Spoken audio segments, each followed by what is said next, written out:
लूका 21 अध्याय निकालेंगे।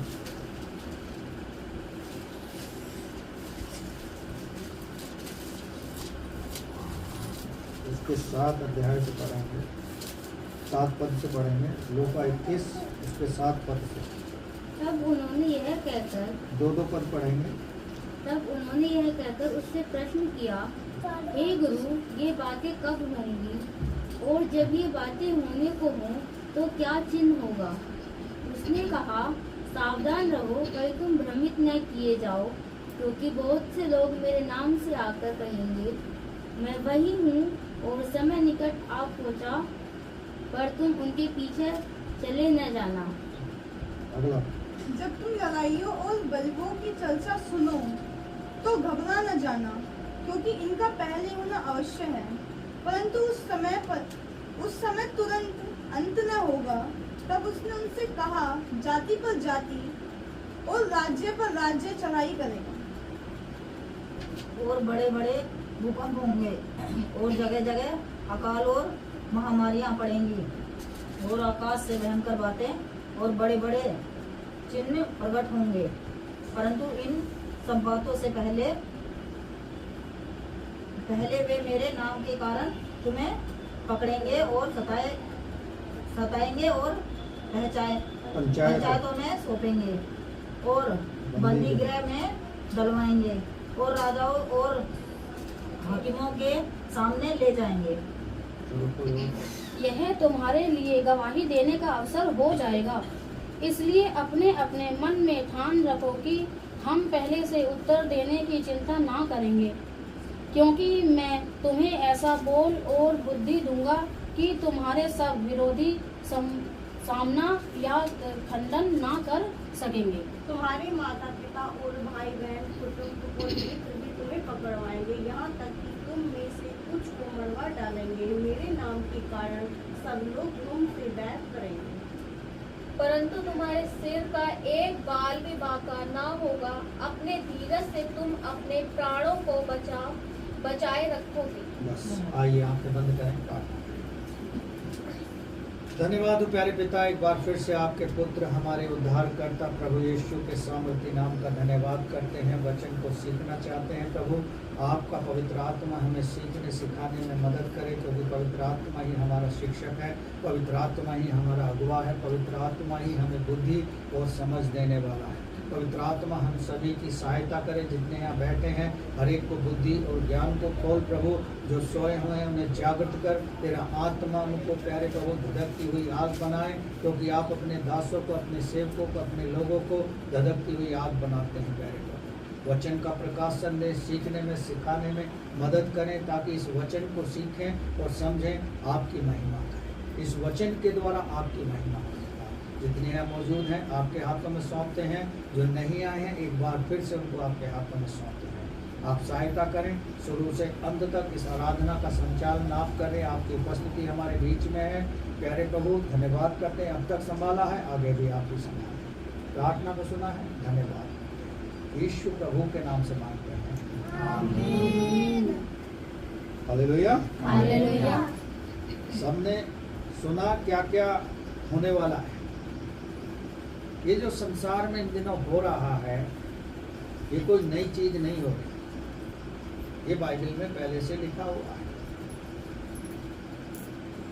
यदि आप लोगों ने पुराना नियम पढ़ा है, तो पुराने नियम में डैनियल नबी को तो ये बातें पहले से ही पता है, क्योंकि परमेश्वर ने डैनियल को सपन के द्वारा, दर्शन के द्वारा ये बातें दिखा दी क्या होने वाला है।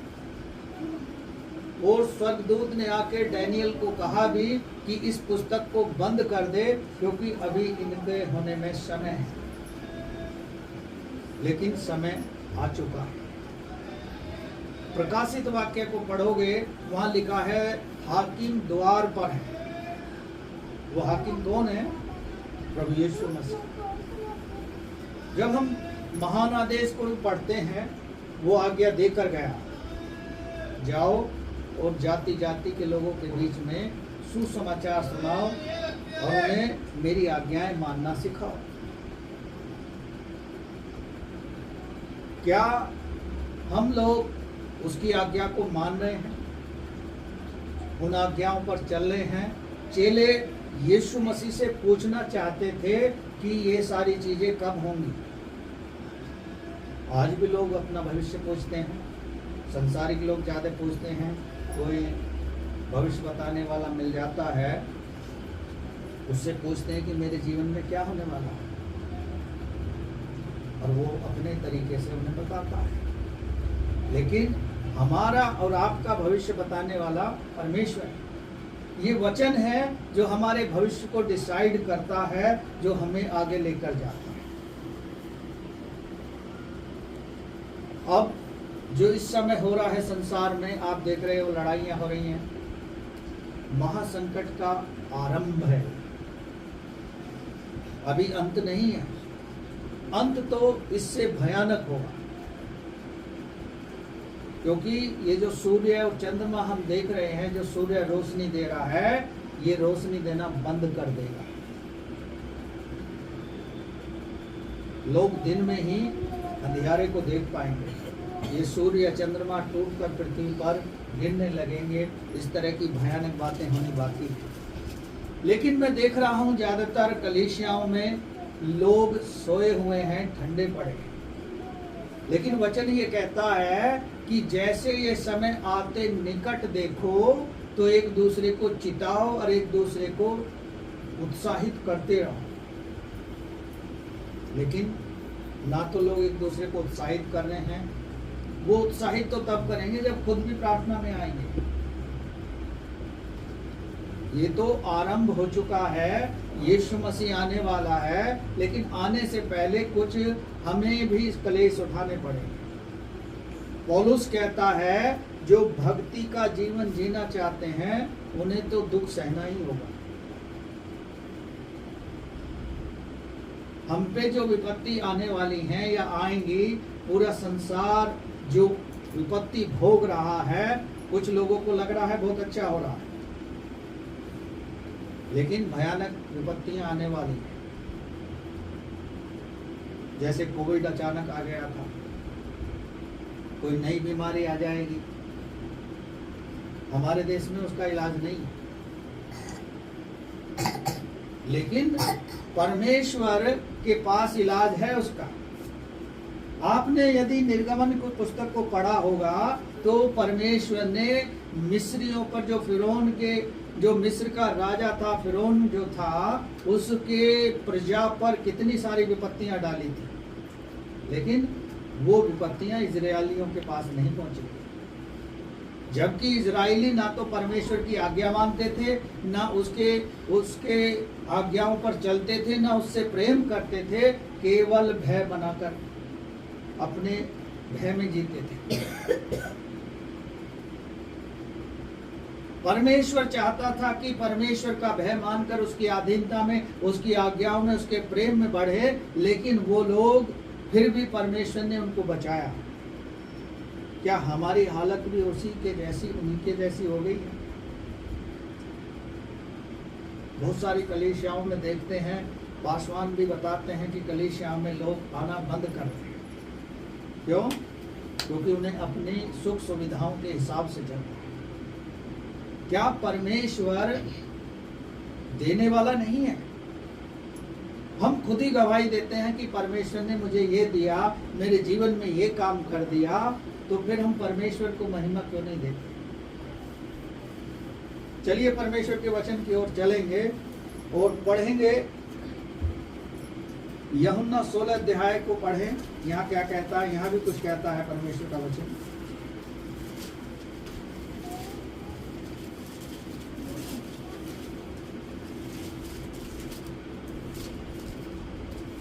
एक और 2 को पढ़ें। ये बातें मैं तुमसे इसीलिए कही कि तुम ठोकर न खाओ। वे तुम्हें आराधनालयों में से निकाल देंगे, वरन वह समय आता है कि जो कोई तुम्हें मार डालेगा, वह समझेगा कि मैं परमेश्वर की सेवा करता हूँ। हाँ, अभी तो ऐसा समय आने वाला है कि हम लोग बाइबल पढ़ रहे हैं, लेकिन बाइबल छीन ली जाएगी। लोगों के पास बाइबल होते हुए भी बाइबल लेकर नहीं चलते। लेकिन अंत के दिन में ये परमेश्वरी का वचन ही हमें जीवित रखेगा। मत्ती 4 अध्याय आपने पढ़ा होगा, यीशु मसीह ने जब उपवास रखे 40 दिन 40 रात के, शैतान ने उससे उनकी परीक्षा की और परमेश्वर के पुत्र यीशु ने क्या कहा, मनुष्य केवल रोटी से नहीं जिंदा रहेगा, इस परमेश्वर के वचन से भी जीवित रहेगा। लेकिन जिन लोगों की आदत नहीं है वचन को पढ़ने की, वो कैसे जीवित रहेंगे? मान लिया 7 साल का या अकाल पड़ने लगे, भूखमरी फैल जाएगी, तो वो लोग कैसे जिंदा रहेंगे? जब घर में 24 घंटे में किसी को एक टाइम खाना नहीं मिलता है, तो वो घर में क्या करता है, बवाल मचा लेता है कि खाना क्यों नहीं मिल रहा, खाना क्यों नहीं मिल रहा। उस समय की कल्पना करो, हम उत्पत्ति में देखते हैं 7 वर्ष का अकाल पड़ा था, लेकिन परमेश्वर ने वहां पर भी अपने लोगों की सहायता की, अकाल से उनको भूखा मरने नहीं दिया। क्यों? क्योंकि वो परमेश्वर की आज्ञाओं में बने थे, उससे प्रेम करते थे, उसके अधीन होकर चलते थे। यही फार्मूला परमेश्वर अपने लोगों पे अभी भी लागू रखता है कि जो उसकी आज्ञाओं में चलेंगे, उसकी अधीनता में चलेंगे, उसके साथ संगति रखेंगे, उनको वो बचाएगा, अंत तक बचाता रहेगा। आपको हर बीमारी से बचाएगा, हर रोग से छुड़ाएगा, क्योंकि उसके पास सामर्थ है। यहाँ परमेश्वर का वचन बताता है, ये बातें मैं इसलिए बता रहा हूं कि लोग तुम्हारे साथ ऐसा करेंगे। आज हम देखते हैं जगह जगह हो रहा है, पकड़ा धकड़ी चल रही है और लोग परमेश्वर के लोगों को सता रहे हैं। ये तो होना तय है। बहुत से पासवानों ने सेविकाइयों को क्लोज कर दिया है, लेकिन जो परमेश्वर ने तय कर रखा है, जिस मार्ग में हम चल रहे हैं उस मार्ग में कठिनाई तो आएगी, लेकिन ऐसी कठिनाई कभी नहीं आने की कि परमेश्वर उस कठिनाई से हमें निकाल ना सके या आगे लेकर ना जा सके। Hallelujah, hallelujah. परमेश्वर हमारे साथ बना रहता है, क्योंकि हम गीत गा रहे हैं, साथ चलूंगा तो जय जरूर पाऊंगा। आइए लूका में चलते हैं, उसे समझेंगे, उसके बाद इसको समझेंगे जो यूहन्ना में कहता है। चाहिए लूका 21 अध्याय में पढ़ें। उन्होंने उससे पूछा, हे गुरु, यह सब कब होगा और ये बातें जब पूरी होने पर होंगी, तो उस समय का क्या चिन्ह होगा? क्या चिन्ह होगा? इनसे बात कर रहा है यीशु मसीह। चेले उस यीशु मसीह से बात कर रहे हैं, ये बातें किस समय में होंगी और उसका क्या चिन्ह होगा। हर कोई चिन्ह मांग रहा है। जब बरसात खत्म हो जाती है और अंत में एक चिन्ह दिखाई देता है ना आकाश में, जिसको लोग क्या बोलते हैं, कोई इंद्रधनुष बोलता है, कोई कुछ बोलता है। नूह के समय में भी वो दिखाई दिया। 40 दिन 40 रात क्या रहा, वर्षा होती रही। उस समय में भी नूह ने चिल्ला चिल्ला कर प्रचार किया है, परमेश्वर पृथ्वी को नाश करने वाला है, परमेश्वर विपत्ति डालने वाला है, लेकिन लोगों ने उसकी बात का विश्वास नहीं किया। आज भी कलीसिया में पासवान लोग चिल्ला चिल्ला कर कह रहे हैं, मन फिराओ, लौट आओ, परमेश्वर के साथ संगति कर लो, अपने जीवन को बचा लो। लेकिन लोग है कि अपने जीवन को अपने तरीके से जी रहे हैं। क्या परमेश्वर देख नहीं रहा? यहाँ लिखा है, चेले पूछ रहे हैं क्या चिन्ह होगा उसका। आगे पढ़ेंगे। उसने कहा, चौकस रहो कि भरमाए ना जाओ, क्योंकि बहुत से मेरे नाम से आकर कहेंगे, मैं वही हूँ, और यह भी कि समय निकट आ पहुँचा है। समय निकट आ पहुँचा है। बहुत से लोग भरमाए जाएंगे, लोग विश्वास से भटक जाएंगे, और ऐसा ही हो रहा है। कलीसिया में मैं देखता हूँ, लोग अपने पासवान की नहीं मानते हैं। कोई चलता फिरता पासवान उन्हें मिल जाए और वो कोई आज्ञा बता दे तो वो उस पर विश्वास कर लेते, और जो अपना बता रहा है उसकी वो सुनना नहीं चाह रहे। वो भी कोई नई चीज नहीं बता रहा, तो लोग क्या है, भरमाए में आ जाते हैं, अपनों को छोड़कर दूसरे के पीछे हो लेते हैं, भ्रम में पड़ जाते हैं, और भ्रम में पड़ते ही फिर उनके विश्वास को जो है शैतान हिलाना शुरू कर देते हैं। कोई कुछ अपेक्षा रखता है, कोई कुछ अपेक्षा रखता है। परमेश्वर ने तो कहा है उसके धर्म और राज की खोज करो, तो मांगो फिर तुम्हें दूंगा। लेकिन हम सबसे पहले क्या करते हैं, उसके धर्म और राज को छोड़कर पहले अपनी खोज में लग जाते हैं। इसलिए वचन कहता भी है, तुम मांगते हो लेकिन तुम्हें मिलता नहीं है, क्योंकि तुम बुरी लालसा से मांगते हो। परमेश्वर क्या चाहता है, आइए आगे बढ़ेंगे इसी में। जब तुम लड़ाइयों और उपवादों की चर्चा सुनो तो भयभीत न होना। हाँ, जब लड़ाइयों की चर्चा सुनो और उपद्रवों की चर्चा सुनो तो भयभीत मत होना, क्योंकि जगह जगह ऐसा हो रहा है कि वहां पे भगदड़ मच गई, वहां पे लोग मर गए। वो निर्दोषी तो हैं, लेकिन कुछ लोगों को परमेश्वर मरने देता है क्योंकि वो परमेश्वर की ओर अपना मन नहीं लगाना चाहते, परमेश्वर के वचन को सुनना नहीं चाहते। कभी ना कभी कोई ना कोई उनके पास वचन लेकर गया होगा और वो वचन को उन्होंने स्वीकार नहीं किया, भगदड़ में लोग मारे जाते हैं।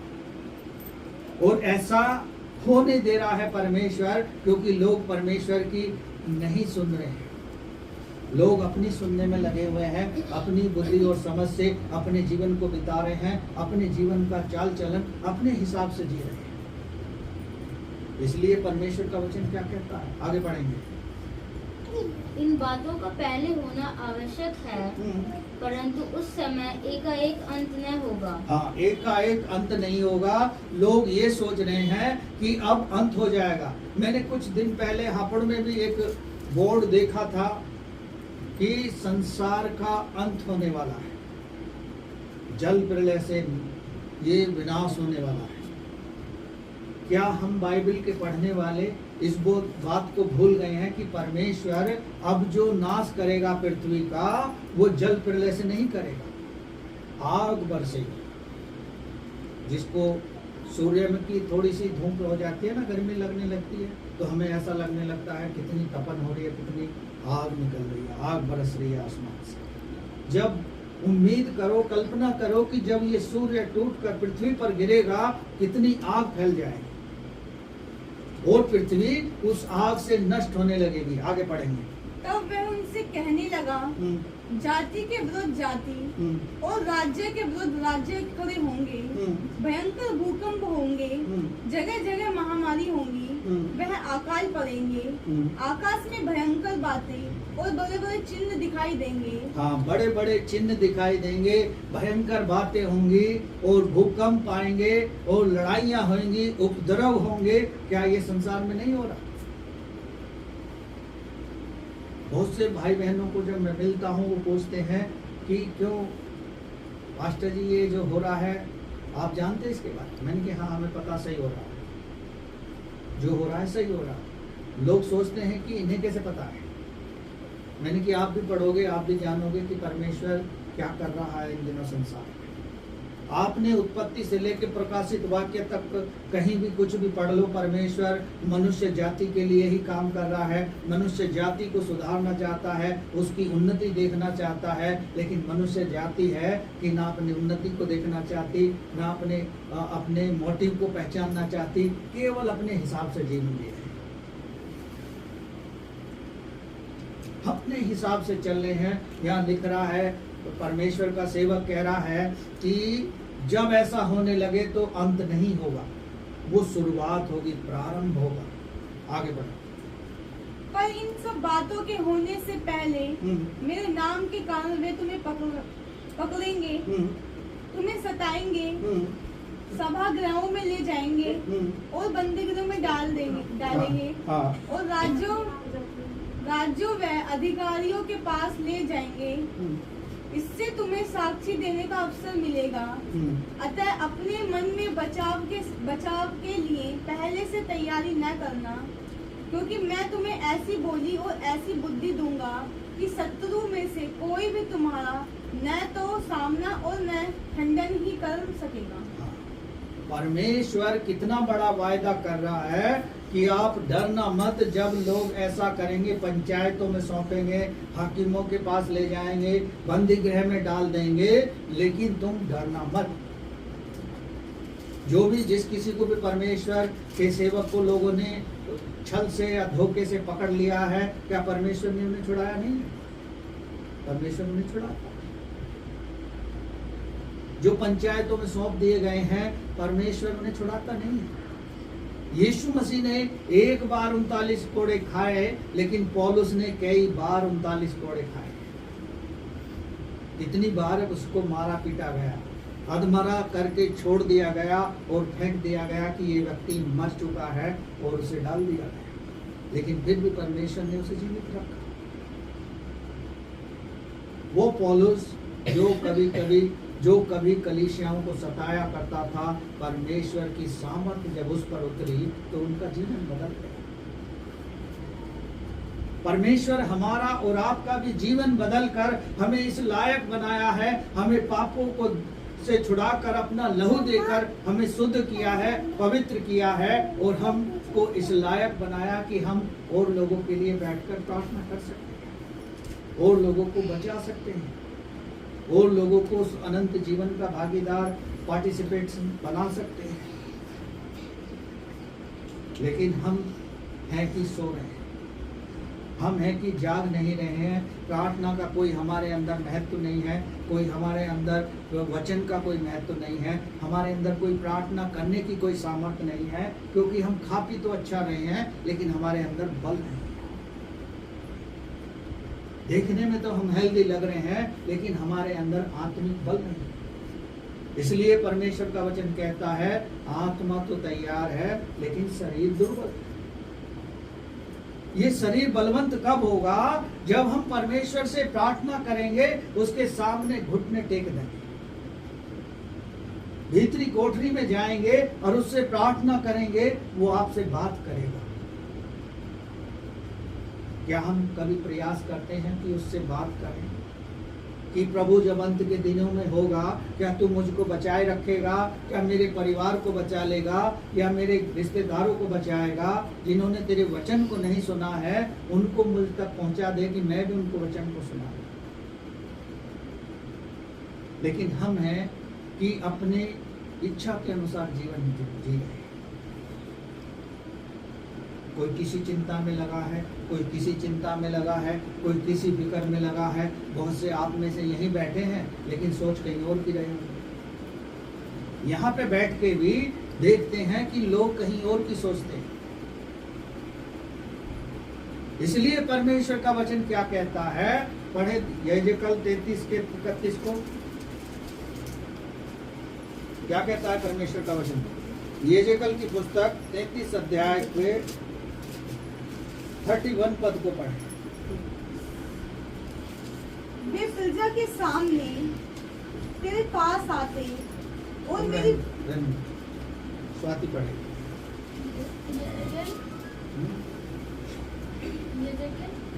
यहेजकेल 33 और उसका 31। यहेजकेल 33 उसका 31। वे प्रजा के समान तेरे पास आते और मेरी प्रजा बनकर तेरे सामने बैठकर तेरे वचन सुनते हैं, परंतु वे उन पर चलते नहीं। मुंह से तो वे बहुत प्रेम दिखाते हैं, परंतु उनका मन लालच ही में लगा रहता है। हाँ, वो मेरी प्रजा बनकर मेरे सामने बैठते हैं और मेरे वचन को सुनते हैं, लेकिन उस वचन को मानते नहीं, उन पर चलते नहीं है। हम और आप भी ऐसे ही हैं। हम वचन को उसकी प्रजा समझकर बैठ रहे हैं उसके सामने, उसके वचन को सुन रहे हैं, लेकिन उनको मानते नहीं। कितना मानते हैं कि लोग हम वचन को सुनकर मानते हैं, उस पर चलते हैं? हाथ उठाएं जरा। चलो, कुछ लोग तो हैं, लेकिन यदि मैं पूछूं पिछले संडे हमने क्या प्रीच किया था, तो वो याद नहीं होगा। वो याद नहीं होगा। तो फिर हमने क्या सुना, क्या फिर हमने स्मरण रखा, क्यों भूल गए? क्योंकि हम वचन को सुनते हैं, उसको मनन नहीं करते। बहुत से लोग कहते हैं परमेश्वर मुझसे बात ही नहीं करता, बात ही नहीं करता। कैसे करेगा, कैसे करेगा आप ये बताओ। पूछते हैं बहुत से लोग, एक बहन है मुझसे कई बार पूछती है कि जैसे परमेश्वर आपसे बात करता है, क्या मुझसे भी बात करेगा? बिल्कुल करेगा। मैं उससे बोलता हूँ बिल्कुल करेगा, लेकिन जैसे मैं उसके साथ समय बिताता हूँ, आपको भी उसके साथ वैसे ही समय बिताना होगा। वो आपसे बात करेगा वैसे। जब डॉक्टर डीजीएस दीनाकरण के सामने बैठकर परमेश्वर फेस टू फेस बात कर सकता है, तो आपको और हमसे भी वो बात कर सकता है। दीनाकरण ने अपने आप को इस लायक बनाया था कि वो उसके आमने सामने बैठकर बात करे। यदि हम परमेश्वर के साथ समय बिता रहे हैं, उसके साथ बने हुए हैं, तो वो हम पे अपनी बातों के भेदों को प्रकट करेगा। डैनियल नबी पे क्यों भेद प्रकट कर दिया था? राजा को दर्शन मिला, राजा को बताया उसका भविष्य परमेश्वर ने, तो उसे कोई नहीं बता सका, लेकिन डैनियल पे प्रकट कर दिया परमेश्वर ने।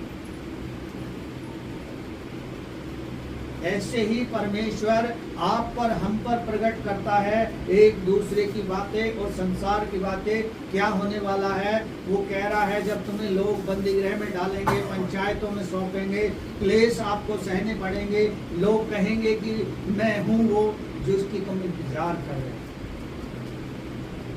लेकिन तुम भरमाए में मत आ जाओ। वो अंत नहीं होगा, वो क्या होगा, शुरुआत होगी। आगे पढ़ेंगे।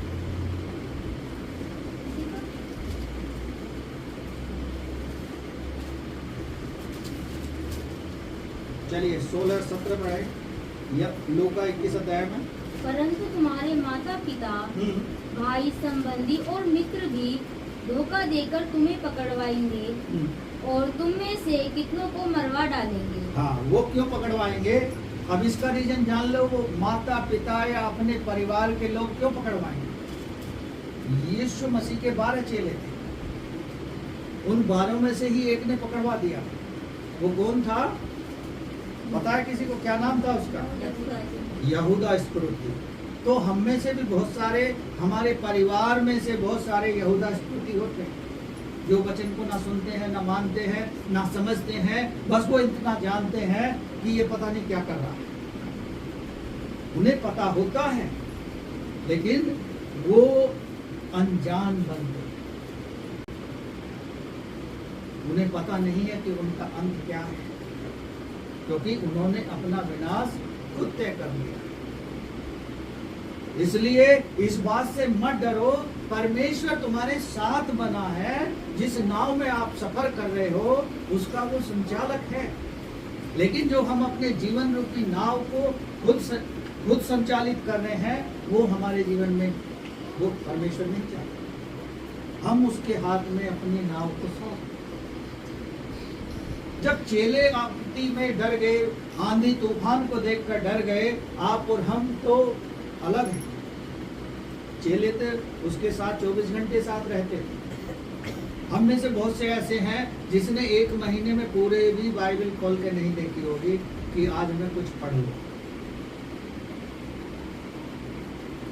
यदि मैं आज पूछूं तो आज कह देंगे, क्योंकि सबको पता है कि आज संडे है तो पूछ सकते हैं, इसलिए पढ़ लो। और कल के बारे में पूछूंगा तो कल में नहीं बता सकते कि उन्होंने क्या क्या पढ़ा। हमें पढ़ना चाहिए, पढ़ना चाहिए। वचन को नहीं पढ़ेंगे तो हमारी रक्षा कौन करेगा? यूहन्ना 1 अध्याय में साफ लिखा है, आदि में वचन था और वचन ही परमेश्वर था, वही देहधारी होकर पृथ्वी पर हमारे बीच में आ गया। वही तो हमारी रक्षा कर रहा है, हमें पाप से बचा रहा है, बुराई से बचा रहा है, छल से बचा रहा है, धोखे से बचा रहा है और बुराइयों से बचा रहा है, लेकिन हम फिर भी वही काम कर रहे हैं। परमेश्वर ने कहा, सो यदि कोई मसीह में है वो एक नई सृष्टि है, पौलुस के द्वारा कहलवाया, लेकिन हम फिर भी पुरानी बातों को पकड़े हुए हैं।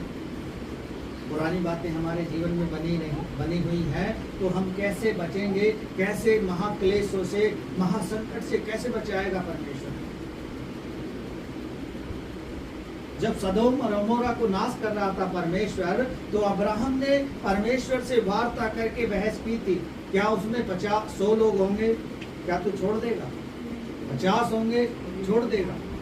10 होंगे, छोड़ देगा? अंत में एक पर आ गए। लेकिन परमेश्वर अपने लोगों को बचाने के लिए सब कुछ कर सकता है। जो मनुष्य के लिए असंभव है वो परमेश्वर के लिए संभव है।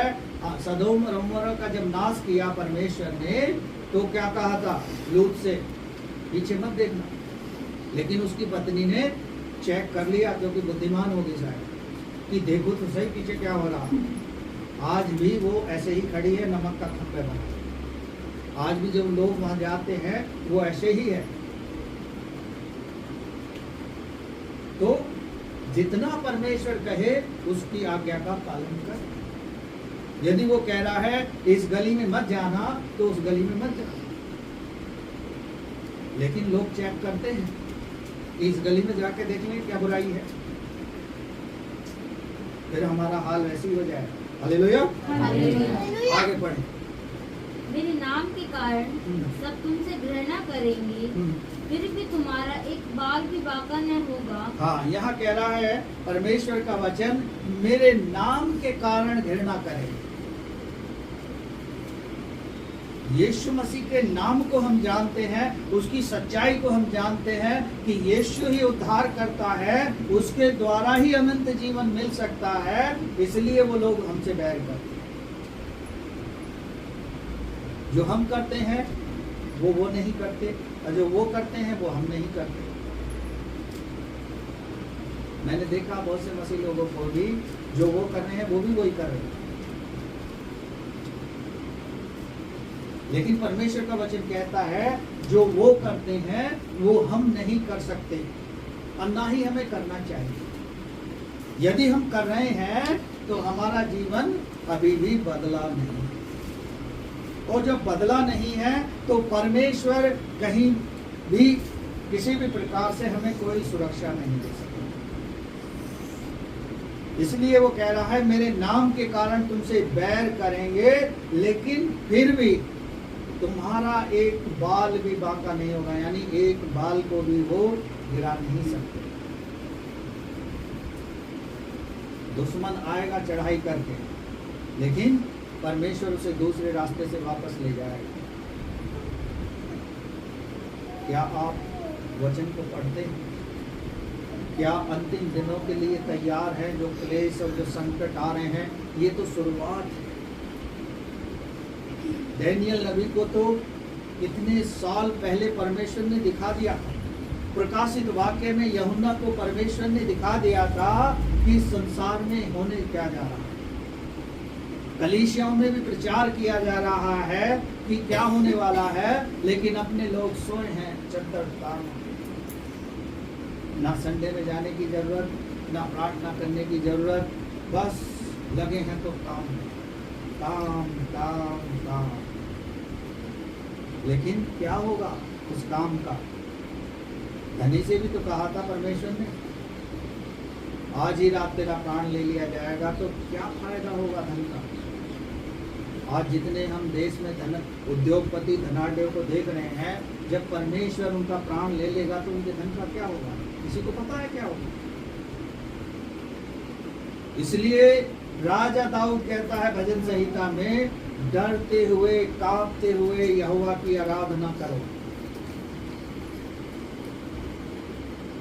डरते हुए कांपते हुए उसकी आराधना करो। हमने कमा तो बहुत सारा लिया, लेकिन एक पल में ही वो चला गया। कोई बीमारी आ गई, कोई परेशानी आ गई, वो हमारा खटाखट डॉक्टरों के पास जा रहा है,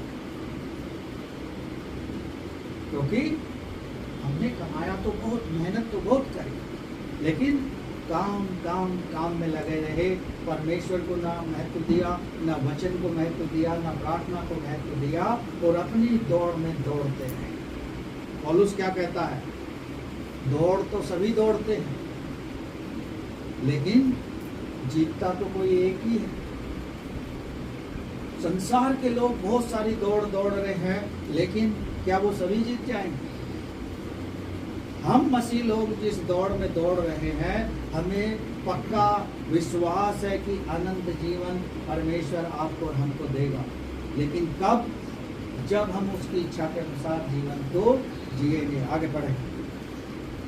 परंतु अपनी धीरज द्वारा तुम अपने प्राणों को बचाओगे। हाँ, धीरज रखोगे तो अपने प्राण को बचाओगे। जो पिछले संडे हम आराधना में सीख रहे थे वचन के द्वारा कि तूने बहुत सी बातें तो सही हैं, धीरज तो धरा है, लेकिन मन फिरा, लौट आ, नहीं तो मैं तेरी दीवट को हटा दूंगा।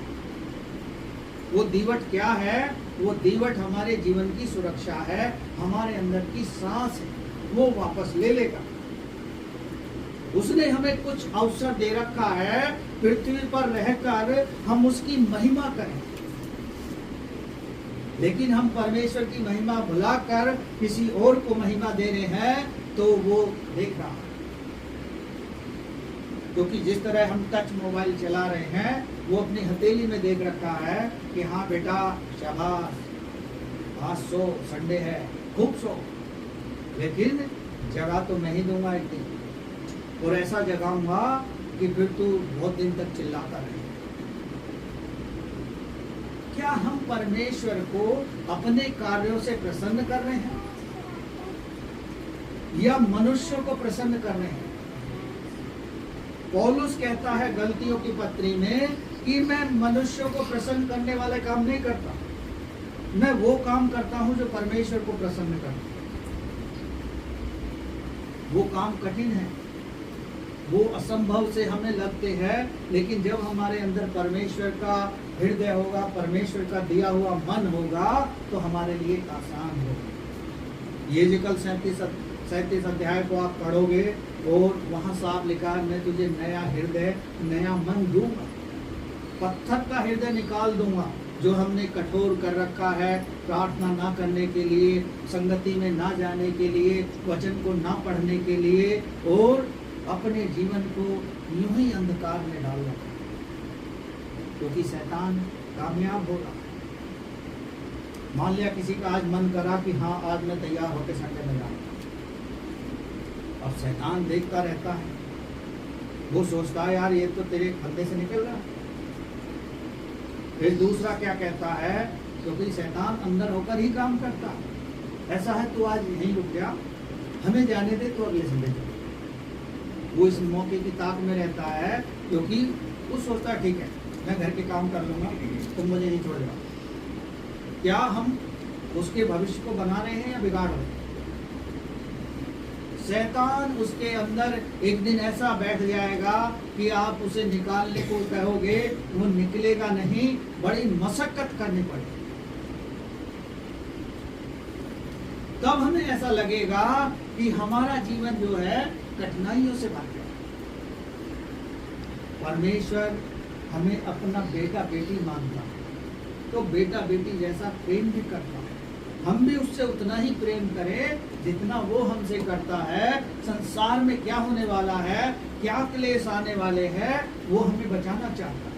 वो वायदा कह रहा है कि सब कुछ होगा, लेकिन तुम्हारा एक बाल भी नहीं गिरेगा। तुम अपने धीरज के द्वारा अपने प्राणों को बचा पाओ। लेकिन जब हमारे अंदर धीरज ही नहीं होगा तो हम अपने प्राण को कैसे बचाएं? मान लिया जैसे आज संडे है, हम भले ही संख्या में कम हैं, जब यीशु मसीह किसी दिन आएगा, हो सकता है कि हम 10 लोग यहाँ बैठे हुए हों और 10 लोगों को ले जाए, और जो बाकी लोग घर पे सो रहे हैं या आराम कर रहे हैं, अपने कामों में लगे हैं, क्या वो परमेश्वर के राज्य में पहुंच पाएंगे? नहीं पहुंच पाएंगे। क्यों? क्योंकि वो जागरूक नहीं। जो उन्हें तोड़े मिले थे, उन तोड़ों के द्वारा उन्होंने और तोड़े नहीं कमाए, बल्कि उस मूर्ख की तरह ले जाकर मिट्टी में गाड़ दिए, अपने जीवन को खुद ही बर्बाद कर लिया। प्रार्थना में न जाना, संगति ना करना, वचन को ना पढ़ना, और अपने जीवन को बेकार किया। परमेश्वर ने हमें कीचड़ से निकाला और धो के अपने लहू के द्वारा साफ किया है कि हम उसके साथ संगति करें। जब हमने एक बार यीशु मसीह को पहन लिया तो फिर अपने जीवन को क्यों बर्बाद कर। आइए यूहन्ना 16 अध्याय में चलेंगे।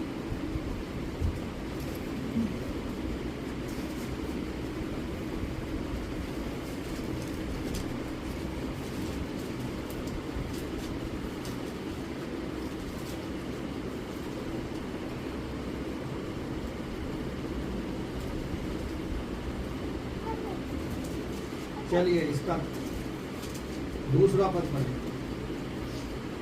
वे तुम्हें आराधनालयों में से निकाल देंगे, वरन वह समय आता है कि जो कोई तुम्हें मार डालेगा वह समझेगा कि मैं परमेश्वर की सेवा करता हूँ। हाँ, वो ये समझेगा कि मैं परमेश्वर की सेवा करता हूँ, परमेश्वर के लिए कर रहा हूँ। अब बहुत से लोग ऐसा समझ रहे हैं, बहुत से लोग प्रचार कर रहे हैं कि यीशु मसीह आ गया, यीशु मसीह आ गया, लेकिन यदि आ गया होता तो दिखाई नहीं देता क्या? मती को आप पढ़ोगे या मरकुस को पढ़ोगे, यीशु मसीह ने जब स्वर्गारोहण उसका हुआ तो उसने कहा कि जैसे मैं जा रहा हूं ऐसे हुए संसार के लोग मुझे आते हुए भी देखेंगे। फिर हम भरमाए में क्यों आ जाते हैं? फिर हम दूसरों की रास्ते चलने वालों की बात क्यों सुन लेते हैं? लिखा है इब्रानी 13 अध्याय में, अपने अगुवों के अधीन रहो। लेकिन लोग अधीन हैं क्या? आजकल लोग अगुवों को ही अपने अधीन करना चाहते हैं। हमारे हिसाब से आओ, हमारे हिसाब से जाओ, हमारे हिसाब से प्रार्थना करो, हमारे हिसाब से काम करो। ठीक है, अच्छी बात है, लेकिन दोनों में मैचिंग तो हो, दोनों में तालमेल तो हो। क्या हम एक हाथ से ताली बजा सकते हैं? कभी नहीं बजेगी। इसलिए परमेश्वर का वचन कह रहा है लोग ऐसा करेंगे, ऐसी विपत्तियां आएंगी, ऐसे संकट आएंगे, ऐसे कष्ट आएंगे, लेकिन धीरज के साथ जब उसमें बने रहोगे, उसकी आज्ञाओं में बने रहोगे, उसके वचन को पढ़ते रहोगे, तो परमेश्वर आपके बाल को भी नहीं गिरने देगा, आपके प्राणों की रक्षा करेगा। कठिनाई में हम पड़ तो जाएंगे, लेकिन परमेश्वर उस कठिनाई से बाहर निकाल देगा, उसका वायदा। आगे बढ़े। ऐसा वे इसलिए करेंगे कि उन्होंने ना पिता को जाना है और ना मुझे जानते हैं। हाँ, इसलिए वो ऐसा कर देंगे क्योंकि वो परमेश्वर को नहीं जानते, ना परमेश्वर पिता को जानते हैं और ना आपको हमको जानते हैं। जो परमेश्वर के वचन को मान लेता है वो जान लेता है सब कुछ, जो नहीं मानता है वही मसीह का इनकार करता है। इसलिए महाक्लेश और महासंकटों से बचने के लिए ये आरंभ है। हमें बचने के लिए परमेश्वर के अधीन रहना होगा, परमेश्वर के वचन में बना रहना होगा, उससे प्रेम करना, उसकी आज्ञाओं में बने रहना, उसके अधीनता में चलना, उसके साथ संगति रखना, प्रार्थना में उसके साथ बने रहना है। तभी हमें सफलता मिलेगी, तभी परमेश्वर हमें आशीष देगा। हालेलुया। हालेलुया। आइए परमेश्वर का धन्यवाद हो।